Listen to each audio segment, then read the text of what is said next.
தேர்தல் ஆணையம் சுப்ரீம் கோர்ட்டையும் மீறி ஏராளமான விஷயங்களை மீண்டும் ஒரு முறை கையில் எடுத்திருக்கிறது. என்னது?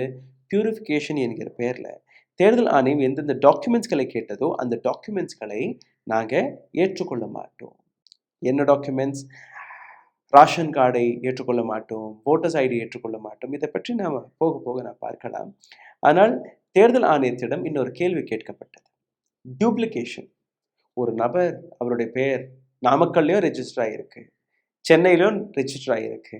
அதே நபர் மகாராஷ்டிராவிலும் தன்னை ரெஜிஸ்டர் செய்திருக்கிறார். 3 இடங்கள்ல அந்த நபருடைய பெயர் இருக்கு, அல்ல 2 இடங்கள்ல அந்த நபருடைய பெயர் இருக்கு. இதை எப்படி நீங்க பார்ப்பீர்கள்? அதற்கு தேர்தல் ஆணையர், ஏன்னா பீகார் தேர்தலும் போது, பீகாரில் நடந்த எஸ்ஐஆரும் போது 5 லட்சம் நபர்கள், வெறும் பீகார்ல 5 லட்சம் நபர்கள் 2 இடங்களில் எபிக் நம்பரை வைத்திருக்கும்படி ஒரு தகவல் வந்தது. அந்த விஷயத்தை சுப்ரீம் கோர்ட்டிலும் சப்மிட் செய்திருக்கிறார். இதை பற்றி கேட்டபோது தேர்தல் ஆணையர் கொடுத்த பதில், எந்த சாஃப்ட்வேரும் தேவையில்லை, கம்ப்யூட்டரை வைத்து நாங்கள் இந்த டூப்ளிகேஷனை ஸ்கேன் செய்ய போறதில்லை.